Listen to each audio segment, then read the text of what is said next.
सम्मा बुद्धस्स नमो तस्स भगवतो अरहतो सम्मा सम्बुद्धस्स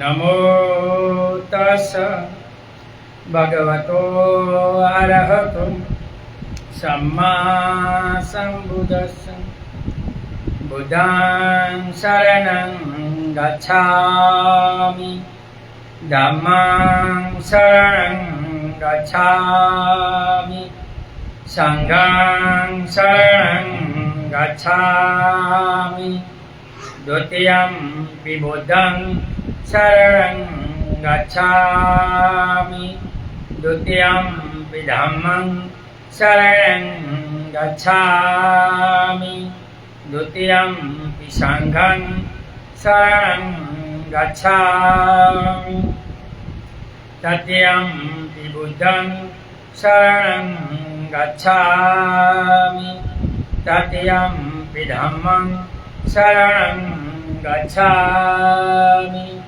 तृतीयंपि संघं शरणं गच्छामि इतिपिसो भगवा अरहं सम्बुद्धो बीजाचरण सम्पन्नो सुगतो लोकविदो अनुत्तर पुरुषधम्मसारथि सत्थ देवमनुष्याणां बुद्धो भगवन् स्वाखातो भगवता तमो संदीथिको अकालिको एहिपस्सिको औपनायिको पच्यतं वेदितभूयुतुम्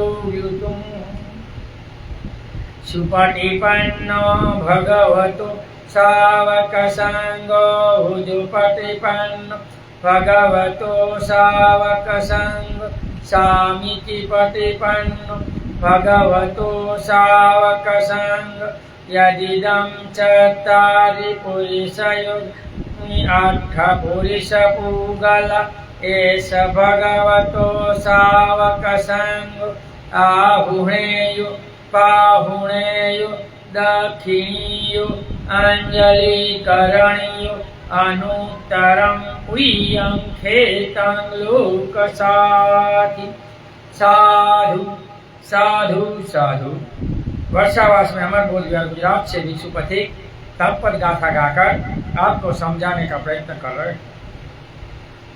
गाथा नंबर 352 कृष्णा वर्गो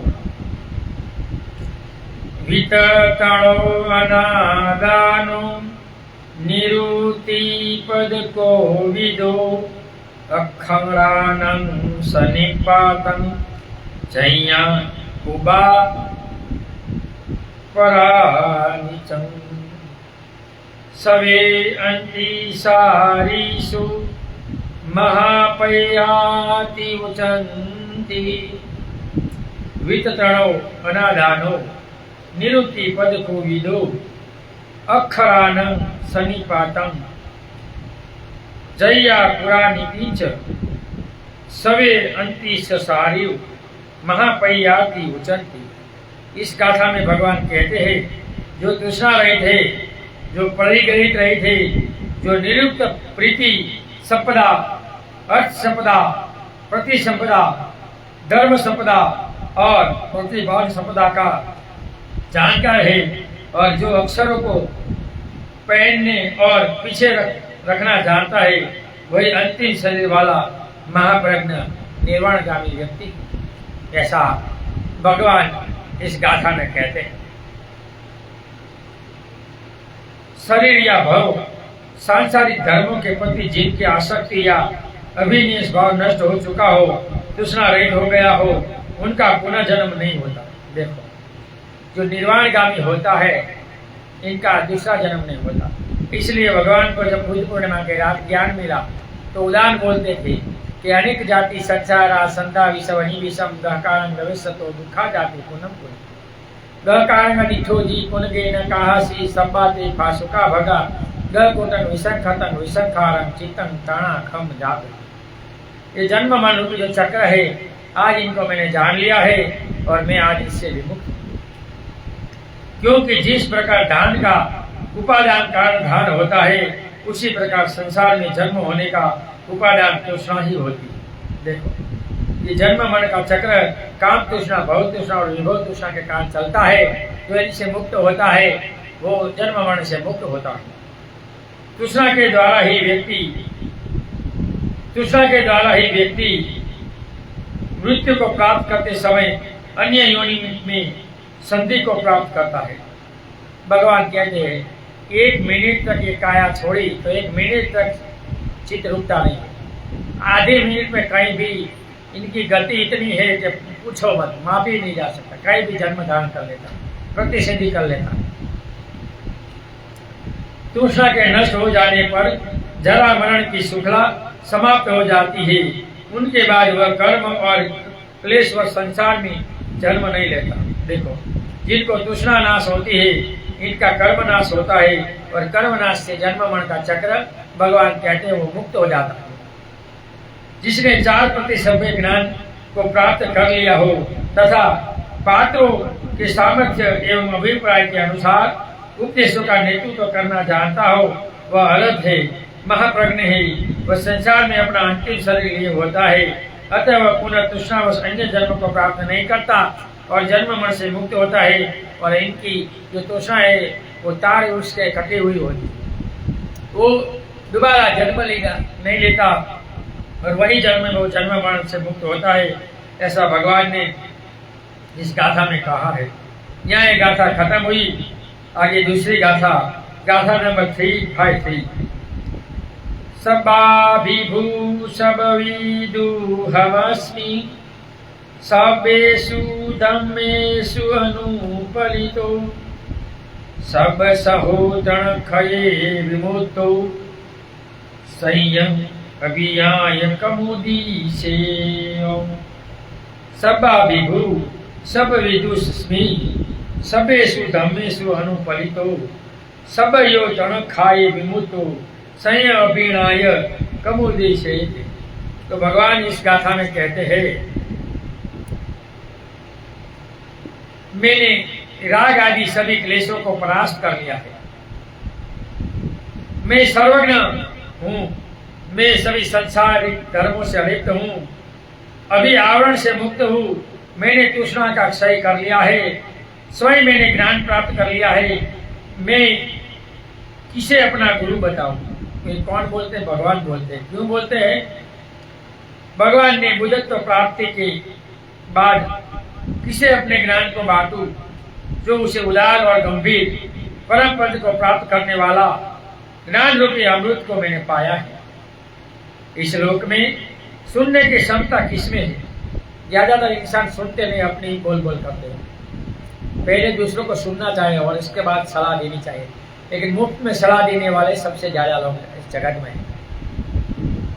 अच्छा होगा यदि मैं निःशब्द होकर एकांत में परम सुख को भोगता रहूं। विरोध हुआ, भगवान को मेरा ज्ञान कौन लेगा? कोई नहीं लेगा, तो इससे अच्छा है मैं ही इनको भोगूं। ऐसा सोचकर 7 सप्ताह तक भगवान बुद्ध ने बोधि वृक्ष के आसपास विभिन्न स्थलों में विचरण करते हुए अमृत रूपी परम पद का उपभोग करते रहे। उसी समय देवलोक से इंद्र और ब्रह्मा आए और जगत के कल्याण के लिए इंद्र ने उसे शंख और ब्रह्मा ने चक्र भेद कर धर्म का शंखनाद करने के लिए उन्हें 3 बार अनुरोध किया। देखो, अदृश्य लोक से ब्रह्मा, ब्रह्मलोक से ब्रह्मा आया, देवलोक से इंद्र आए। दोनों अदृश्य लोक के आकर एक ने चक्र दिया और एक ने शंख दिया कि तुम धम के दुख मुझ बजाओ। और इसके लिए हर मंदिरों में शाम को ये बजता है ना झालर, वो भगवान बुद्ध की देन है। तब उन्होंने अपने अभिज्ञा बल से देखा कि कौन इस ज्ञान को हृदयगम कर सकता। अभिज्ञा यानी उत्तर मनुष्य धर्म, यानी 5 इंद्रियों से परिज्ञान, जिनको सनातन धर्मी लोग चमत्कार कहते हैं, लेकिन हम चमत्कार नहीं बोलते, अभिज्ञा बोलते हैं। उनको ज्ञान हुआ कि उनके प्रारंभिक गुरु जो रूप एवं अरूप धातु तक ध्यान योग को सिखाने के लिए समर्थ आला और कलम उदक रामपुत्र थे, जो इनकी बात समझ सकते थे। इनको जो धर्म में दूंगा तो वो लोगों को देगा।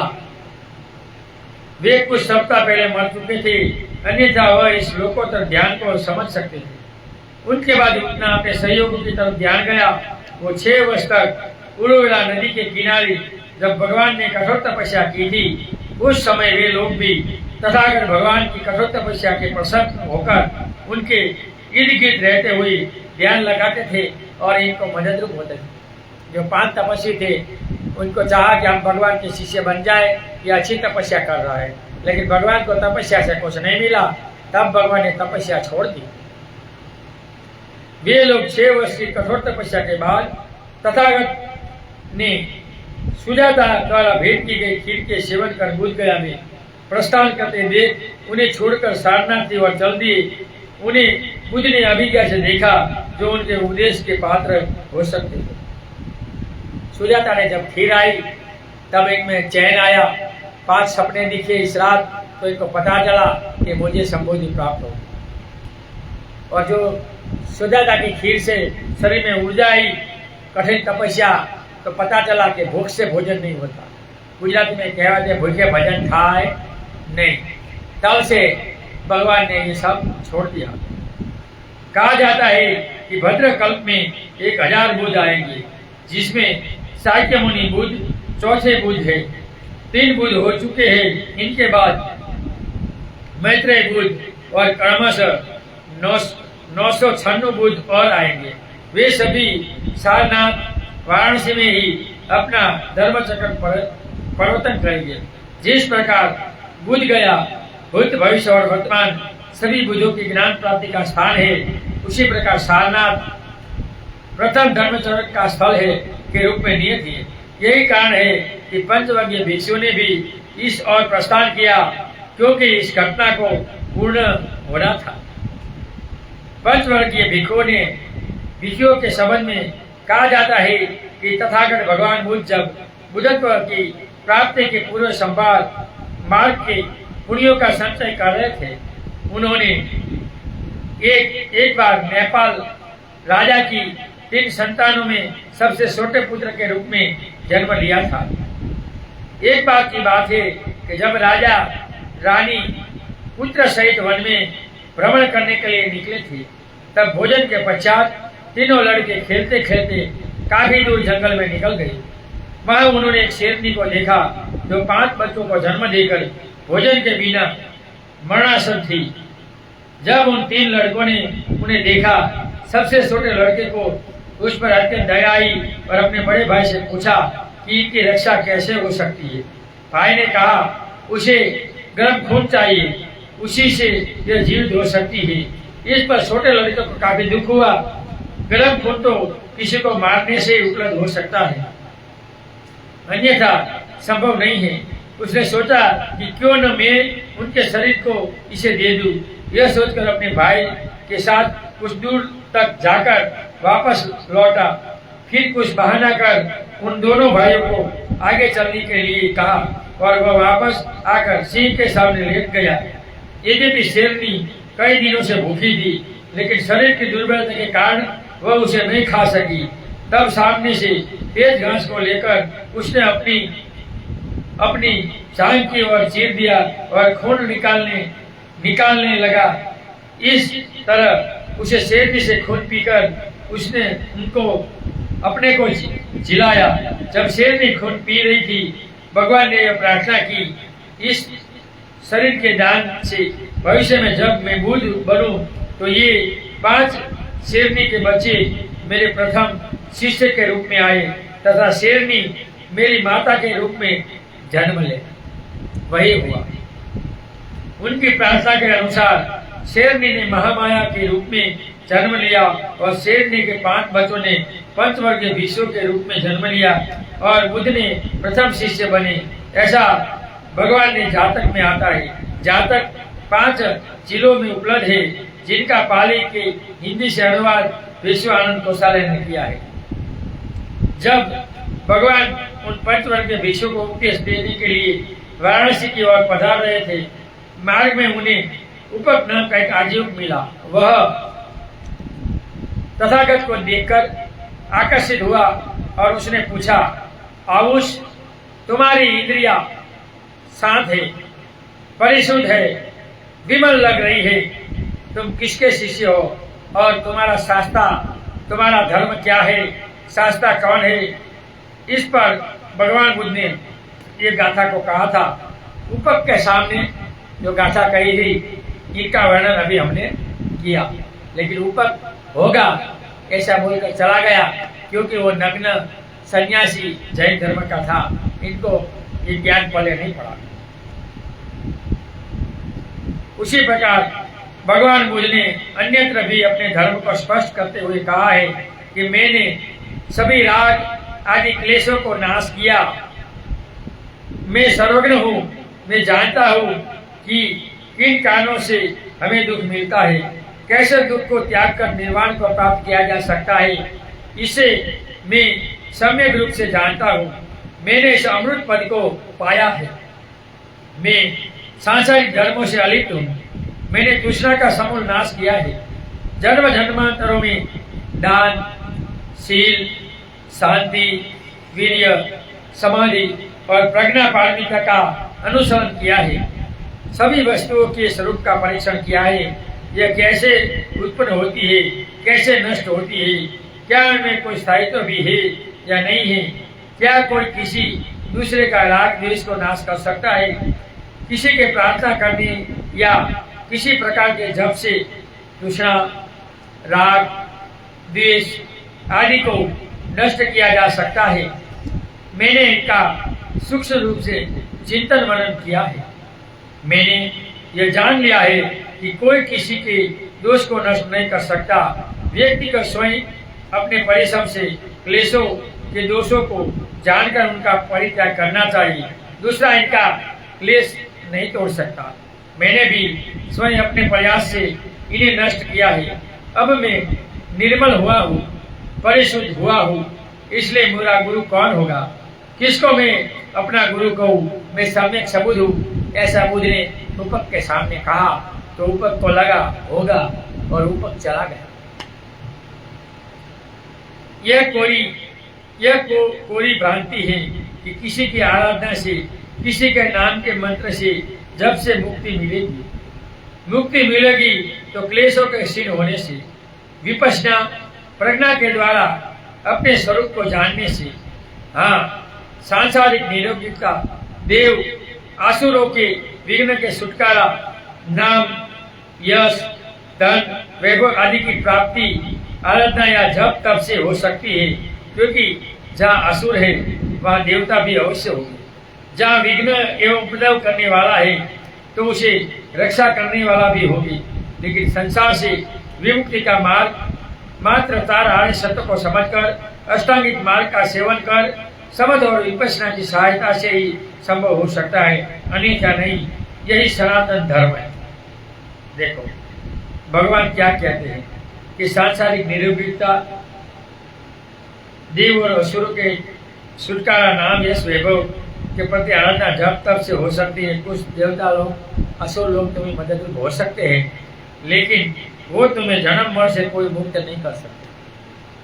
जन्म मरण से व्यक्ति को खुद मुक्त होना है, तो संसार में दुख है, इसलिए कोई देवी देवता असुरों की पूजा करे और ये संसार के सुख को पाना गलत है। संसार में 12 प्रकार का दुख है, इसमें कठिनता से जीवन जीकर इनके बाहर निकलना है। ऐसे देवी देवताओं से सुख की अपेक्षा गलत है। जो करेगा वो भोगेगा, इसलिए ऐसी सुख की अवस्था मत करो, ऐसा भगवान का इस गाथा में कहना है।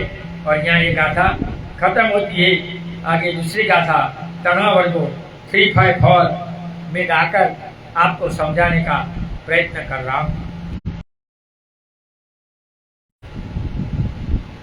सर्वदानं धर्मदानं जिनाति, सबरसो धर्मरसो जिनाति, सबरति धर्मरति जिनाति, तणाख सब दुखम जिनाति। भगवान कहते हैं सब दानम धर्मदानम जिनाति, धम से बड़ा कोई दान नहीं है। सब रसम धम रसम जिनाति, धम से बड़ा कोई रस नहीं। और सब रति धम रति जिनाति, धम में रति सबसे अच्छी विमुक्ति की रति है। तणा खयो सब दुखम जिनाति, तृष्णा का सही ही संसार में दुख की विमुक्ति के लिए है, ऐसा भगवान का इस गाथा में कहना है। कि धर्म का दान सभी दानों से बढ़कर है। धम को दिया हुआ दान सबसे बड़ा दान है। इसलिए भिखु धम राजा है, कहीं भी सामने मिले मिनिमम 10 रुपया दो, लेकिन श्रद्धा से, आदर से और बारंबार दो। कोई भिक्षु वर्षावास करता है तो ऑनलाइन कुछ दान दो और इनको आदर करो, इनको चीवड़ दो। और दान सबसे बड़ी पारमिता है, बोधों को पूरी करनी चाहिए।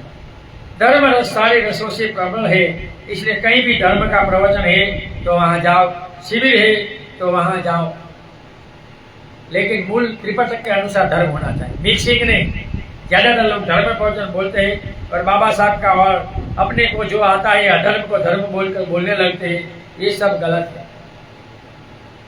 धर्म की रति सब रतियों से बढ़कर है, इसलिए जीवन लेना सबसे अच्छी बात है। धर्म का आचरण कि हम धर्म रति में हैं। और तृष्णा का विनाश सारे दुखों को जीत लेता है।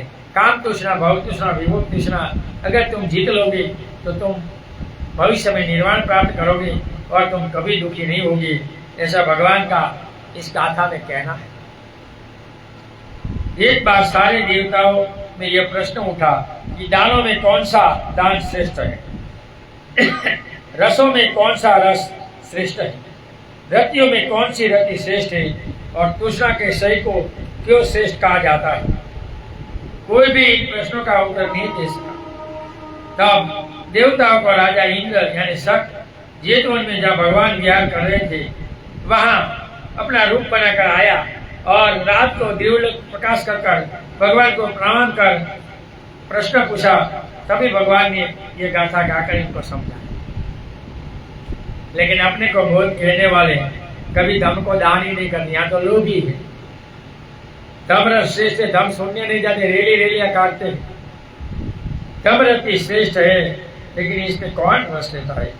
और भगवान ने आगे कहा कि धम रस भी बहुत अच्छा है, लेकिन कौन रस लेता है। और तृष्णा में तो ये तो आधुनिक जगत में लोग भटके जा रहे हैं।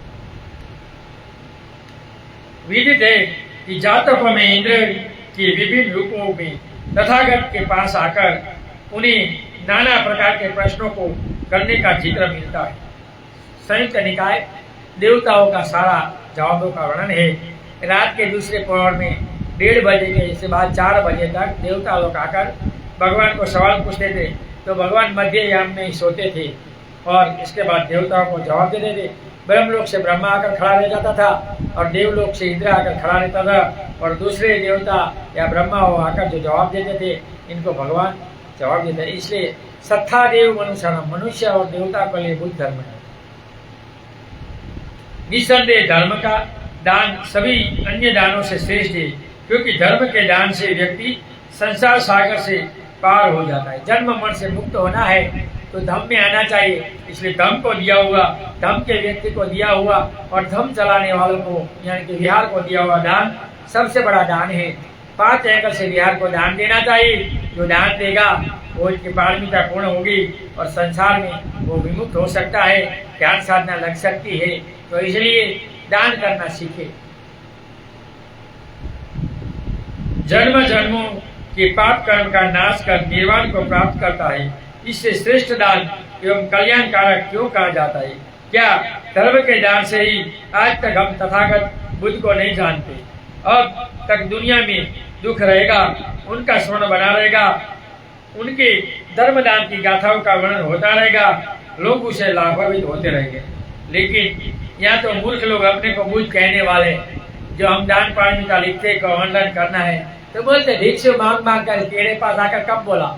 ये तो दान पारमिता हम लिखते हैं, जिनको देना हो तो दो, नो देना तो मत दो।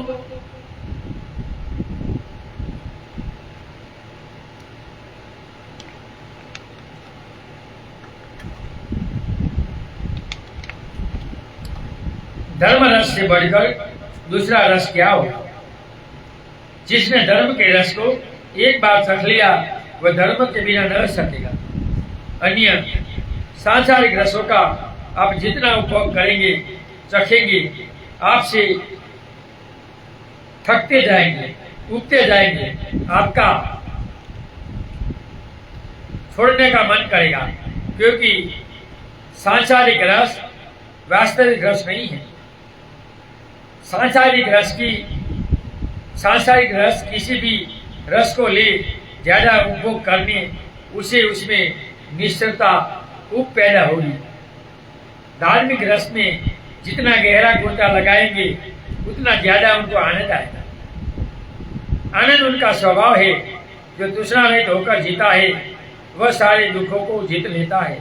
जो दान दुख से जीना सिखाए, जो रस दुख रहित हो, जो रति विकार रहित हो, तृष्णा रहित हो, उस दान उस रस और उस रति की कौन बराबरी कर सकता है और वो व्यक्ति इनसे विमुक्त हो सकता है। ऐसा भगवान ने इस गाथा में कहा। यहाँ ये गाथा समाप्त हुई।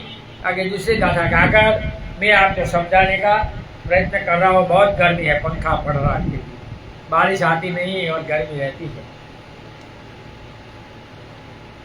अंतितम भोगवादुमेध नोचे पारगवेशिनो भोगतणाय दुमेधो हंति अयवतन।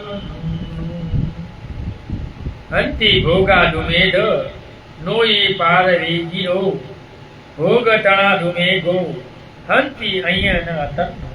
भगवान इस गाथा में कहते हैं, जो व्यक्ति संसार को पार करने की कोशिश नहीं करता, दुर्बुद्धि पुरुष को भोग नष्ट कर देता है।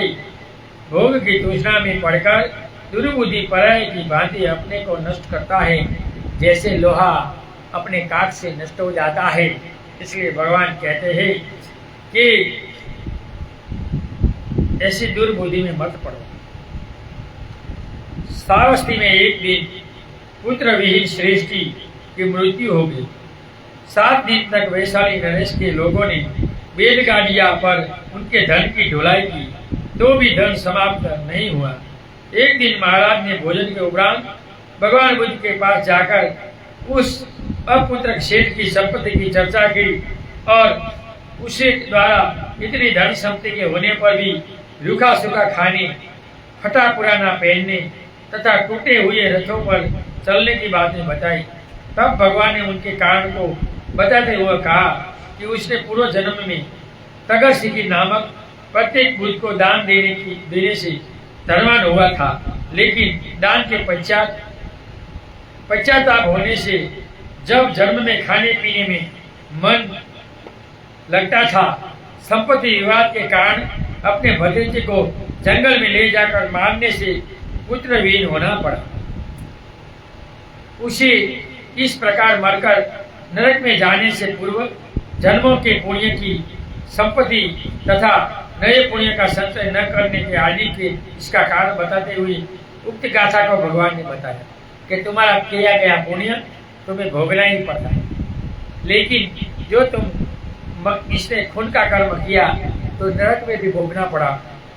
और पुण्य कर्म बहुत था तो संपत्ति आई, लेकिन खा न सका। लोभी लोग मरने के बाद नरक में जाकर भोगते हैं, इसलिए कभी लोभ मत कर। वह संपत्ति किसी काम की जिसे स्वयं खा पी न सके, जरूरतमंदों को न दे सके और मरने पर संतानों में लड़ाई और झगड़े का कारण बने। जिनके पास धन संपत्ति होती है वे निराल की तलाश नहीं करते, वे समझते हैं कि सब कुछ इसी जीवन में है। इस तरह धन संपत्ति के कारण उत्पन्न तृष्णा उनका दीर्घ काल तक हनन करती रहती है। यह जीवन अकारण नहीं होता। यदि ऐसा ही होता तो एक घर में एक ही माता पिता से उत्पन्न संतानों ने इतना अंतर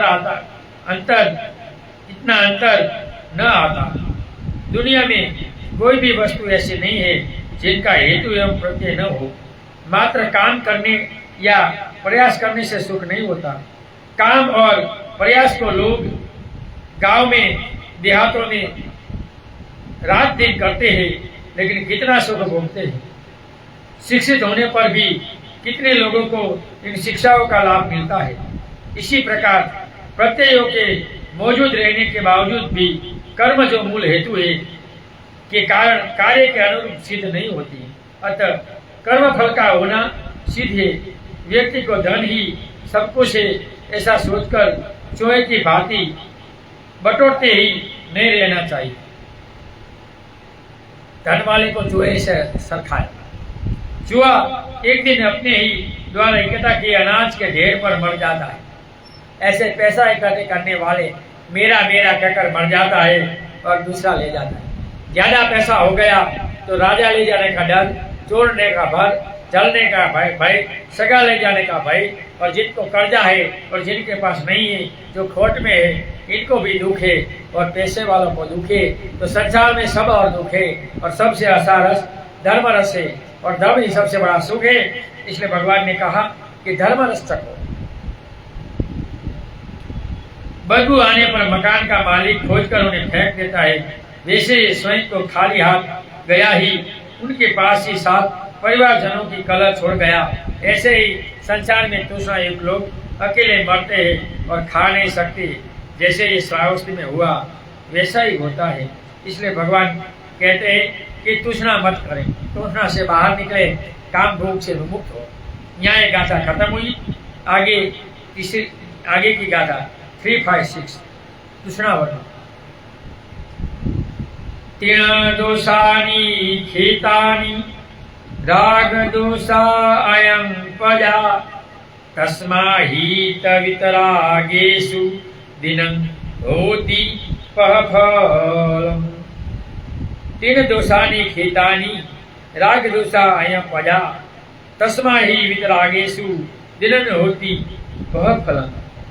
तो भगवान इस गाथा में कहते हैं कि खेती का दोष तुड़ है यानी घास, मनुष्य का दोष राग है, राग दोषा है पजा। इसलिए राग रहित होकर व्यक्ति को दान देने से महाफल होता है। इसलिए राग के कारण लोभ का राग छोड़े और दानी बनी, थोड़े से थोड़ा दे। भगवान कहते हैं कि बारिश में बाहर रखा हुआ घड़ा धीरे धीरे पानी भरने से भर जाता है। ऐसे थोड़े थोड़े दान करने से तुम्हारा दान पारिता पूर्ण होता है। जब भी कहीं भिक्षु मिले तो कम दो, लेकिन नियमित और बारंबार दो। धर्म को दिया हुआ दान भगवान ने सबसे बड़ा दान कहा है। तो इसलिए भिक्षु धर्म राजा है। भिक्षु को दान दो और भिक्षु को सहयोग करो। भगवान तथागत त्रायसी देवलोक में अपनी माता को उपदेश देने गए थे तथा 3 माह वहीं रहकर वर्षावास भी किया था। बाद में वे संकेशा में उतरे थे। उनके देवलोक में विहार करते समय देवताओं में यह चर्चा चलती थी कि अंकुर नामक व्यक्ति ने हजारों योजन लंबे चूहे पर पकवान बनाकर कई वर्षों तक दान दिया। लेकिन इंद्र नामक भिक्षु ने अपने लिए प्राप्त भोजन से एक कचड़ी भोजन स्थविर अनुरुद्ध को दिया था। उनका फल अंकुर की अपेक्षा महाफलदायक सिद्ध हुआ। ऐसा क्यों? इस चर्चा को सुनकर भगवान ने कहा, अंकुर के दान चुनकर नहीं दिया, इसलिए उनका दान महाफलदायक सिद्ध नहीं हुआ। इसलिए दान सदैव चुनकर देना चाहिए। ऐसा कहने से वह अच्छे खेत में भली प्रकार बोए हुए बीज से सदस्य महाफल देता है। ऐसा कहकर भगवान ने आगे की गाथाओं को सुनाया कि आपके पास भोजन पड़ा है, लेकिन किसको देना है? 1 लाख पशु के बराबर एक इंसान है और 1000 इंसान के बराबर एक भिक्षु है। इसलिए धन को दिया हुआ, भिक्षु को दिया हुआ दान का सबसे बड़ा फल है। इसलिए सब दानम धम दानम जिनाति, भिक्षु को दान करो, भिक्षु को अच्छी तरह रखो। यही भगवान का इस गाथा में कहना है। दान देने मात्र से उनका महाफल नहीं होता, अपितु दान जिसको दे रहे हैं, क्यों दे रहे हैं, क्या दे रहे हैं, मन की दशा क्या है आदि निर्भर करता है। इसलिए भगवान कहता है कि तुम क्या दे रहे हो, आदर से दो, नीचे बैठ कर दो, और दान के फल के आधार से तुम दान देंगे तो इनका फल मिलेगा। देने की खातिर देगा, दान के खातिर देगा, पैसे देगा, कोई फल नहीं मिलेगा। ऐसा भगवान का इस गाथा में कहना।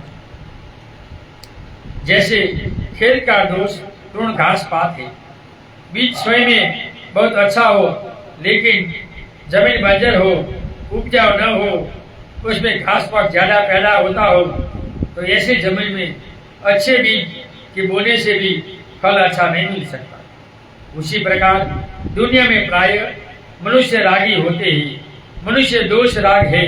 यदि दान रागी व्यक्ति को दिया जाए तो उनका प्रयोग वह काम वासना फैलाने तथा व्यर्थ शराब, मांस, मदिरा आदि खाने में खर्च करेगा, उस दान का क्या अर्थ होगा?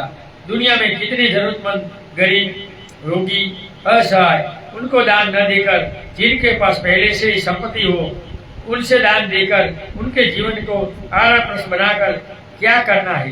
दान दे जो राग रहित है, जो राज रहित होकर जरूरतमंदों के लिए काम करता है, जहाँ भोजन दान चलता है, जहाँ गरीबों को रखा जाता है, अपंग मधुर होता है, ऐसी जगह दान देना बहुत अच्छा फल है। तुम जिनको दान दे रहे हो वो भोगी नहीं होना चाहिए, त्यागी हो। जैसे भिक्षु भोगी है, एक बार भोजन लेता है, एक वस्त्र पर जीता है, 5 घंटे से सोता नहीं और पेरेंट की सोसाइटी करता है, ऐसे भिक्षु को दान देना चाहिए। आप दान देते हैं, लेकिन भिक्षु क्या उपयोग करता है वो देखना चाहिए। अगर भिक्षु आपको पता है कि इस भिक्षु को विहार है और यहाँ अच्छे अच्छे कार्यक्रम इनको देना है, तो ज्यादा भिक्षु इकट्ठे होते हैं तो मंद कवर में देना चाहिए। बिहारवासी है, जहाँ प्रवृत्ति होती है, इनको ज्यादा दे सकते हैं, और जिनको प्रवृत्ति नहीं है, अकेला है, इनको कवर में कम दे सकते हैं, क्योंकि ये प्रज्ञा से दान है।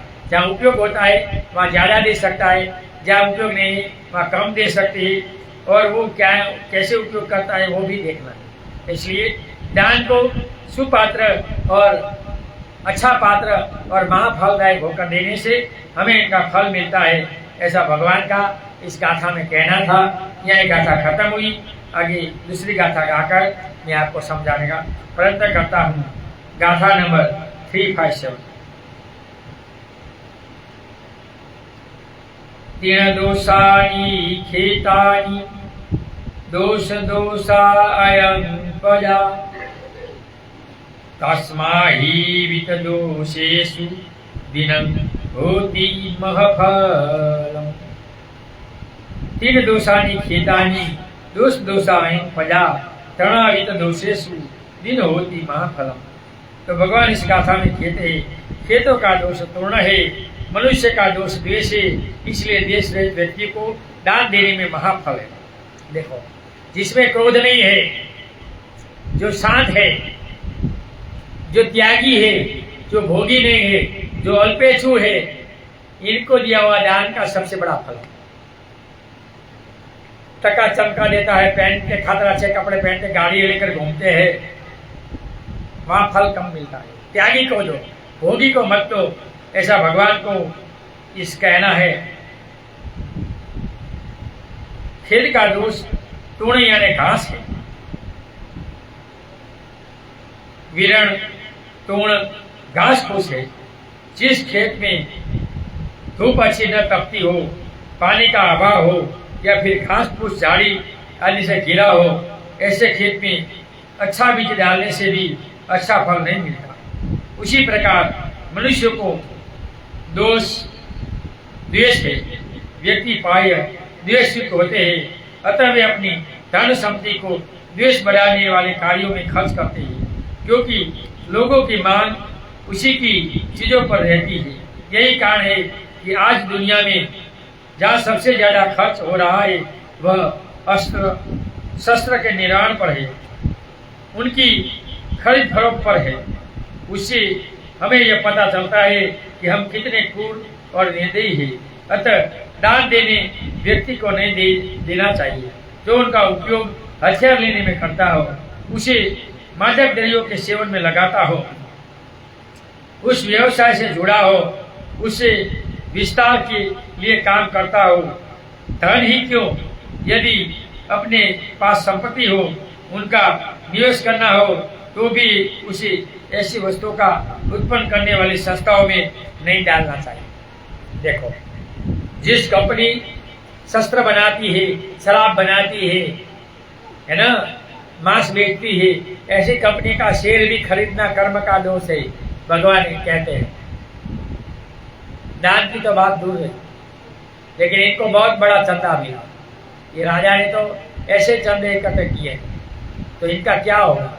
निरे पे जाकर भोगना होगा। भले ही उसे हमें ज्यादा फायदा मिलता हो, दान उस व्यक्ति को देना चाहिए जो द्वेष रहित हो, सबको समान समझकर काम करता हो, जो शांति और अमन के लिए कार्य करता हो, रोगियों की सेवा करता हो, वृद्धों की सेवा करता हो। दान मात्र धन देने से ही नहीं, अपितु शारीरिक सेवा से, सब संबंध की पत्र पत्रिकाओं में लिख करने से, बोल करके ही किया जा सकता है। तो सेवा भी एक दान है। अगर आपके पास पैसा नहीं है तो आप बिहार में जाकर सेवा भी कर सकते हैं, मदद रूप हो सकते हैं, प्रवचन भी कर सकते हैं, वगैरह वगैरह भगवान ने कहा। इसलिए दान अच्छी तरह देना चाहिए और सोच विचार कर देख कर देना चाहिए, ऐसा भगवान का इस गाथा में कहना है। यह गाथा यहाँ खत्म हुई। आगे की गाथा गाकर मैं आपको समझाने का प्रयत्न करता हूँ। गाथा नंबर 35।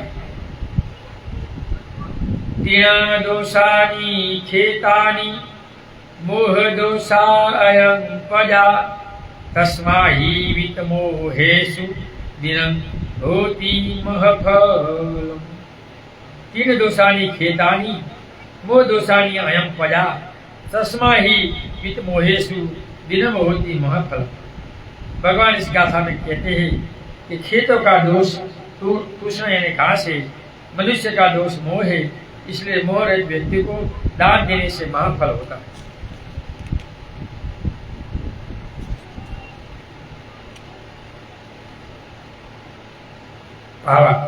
जिस प्रकार खेत का दोष एवं कमी तूष्ण तोड़ में है, जमीन उबड़ खाबड़ होना है, पथरीला होना है, ऐसे खेत में अच्छे बीज के आरोप से भी अच्छे फल की कामना नहीं कर सके। उसी प्रकार मनुष्य का दोष अज्ञान है, मोह है।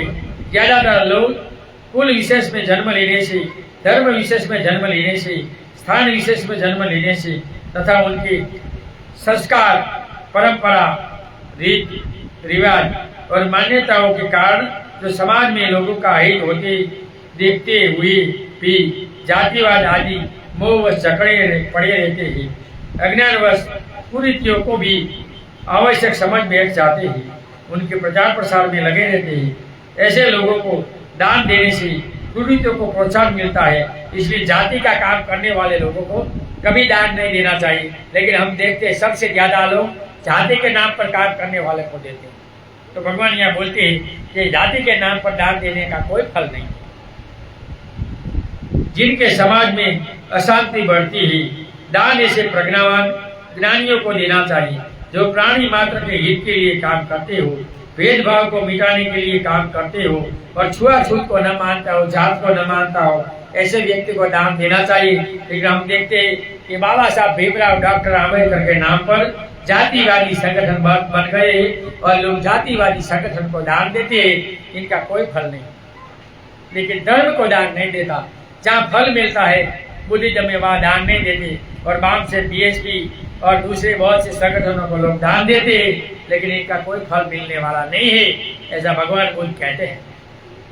समाज सुधारने में लगे हो, न कि अंधविश्वास को बढ़ाए रखने के लिए काम करते हो। ज्यादातर समाज के नाम पर संगठन करके पेटू हो गए हैं, सरकार को छेड़ते हैं, समाज को छेड़ते हैं और इनके खा पैकर मौज करते हैं। इनको निरय में जाकर भोगना पड़ेगा। और जिन जिन लोगों ने ऐसी संस्थाओं को दान दिया, इनको कोई फल नहीं मिलेगा, ऐसा भगवान इस गाथा में कहते हैं। और लास्ट दूसरा की गाथा गाकर हमें आज पूरा करते हैं। तो 359 गाथा में गाकर आपको समझाने का प्रयत्न करता हूँ। और यहाँ कृष्णा वर्गों की गाथा खत्म होगी और वर्षावास का वांचन खत्म होगा।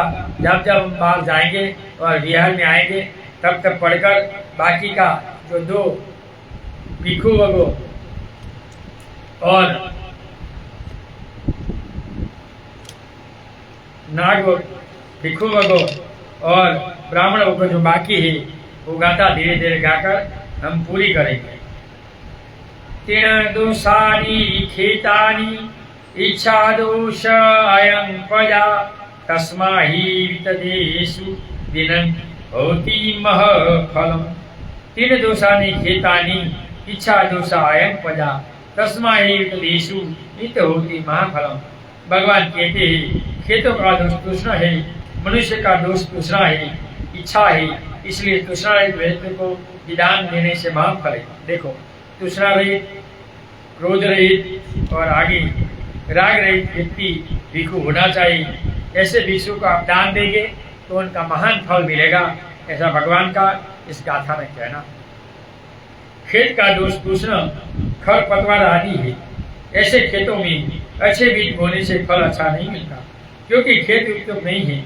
उसी प्रकार मनुष्य का दोष दूसरा है, स्वार्थ है, लोभ है, अपना ही सोचना है। जो व्यक्ति स्वार्थ और तृष्णा युक्त हो, उसे जितना भी धन मिलेगा वह दूसरों के शोषण में, गरीबों को सताने में, अपने को बनाने में खर्च करेगा। अतः ऐसे लोगों को दान नहीं देना चाहिए। दान उन्हीं लोगों को देना चाहिए जो जरूरतमंद है, शरीर को ढकने के लिए जिनके पास वस्त्र नहीं है, खाने के लिए भोजन नहीं है, रहने के लिए मकान नहीं है, जो अपनी बच्चों की शादी के लिए अपने शरीर के खून तक को बेचने के लिए मजबूर हो जाते हैं। अच्छे प्रतिभाशाली होने पर भी पढ़ाई नहीं कर सकते। यदि हम ऐसे किसी एक आदमी का कल्याण कर सके तो वह प्राणी मात्र का कल्याण होगा। इकाई से ही समाज बनता है, इकाई की सेवा ही समाज की सेवा है।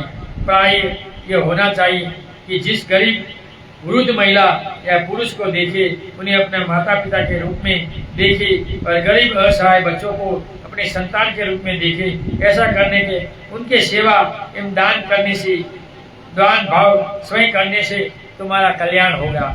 इसलिए भगवान कहते हैं जिनको जरूरत है इनको दान देना चाहिए। ओके, जिनको जरूरत नहीं है इनको दान देने से क्या लाभ। यहाँ ये गाथा खत्म हुई। 25वां वर्ग भिक्षु और 26 का ब्राह्मण वर्ग। कभी कभी हम पूर्णिमा के बाद आएंगे तो पढ़कर पूरा करेंगे। अभी आज यहाँ वर्षावास की समाप्ति कल सुबह करेंगे, तो आज पढ़कर यहाँ ये धम्पद हम पूर्ण करते हैं। 2 गाथा रह गई है। 3 महीने में बहुत अच्छी मेहनत की और वाणी के कारण, भाषा के कारण हमसे कोई गलती हुई है, कोई दोष हुआ है तो क्षमा करना।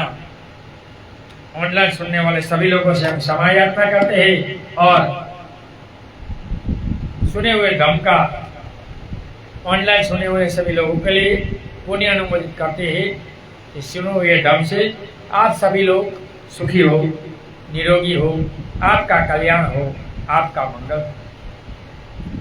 नथि मे शरणम अयम बुद्धो मे शरणम वरम एतेन सच्चवचेनं होतु मे जय मंगलम। नथि मे शरणम अयम धम्मो मे शरणम वरम एतेन सच्चवचेनं होतु मे जय मंगलम।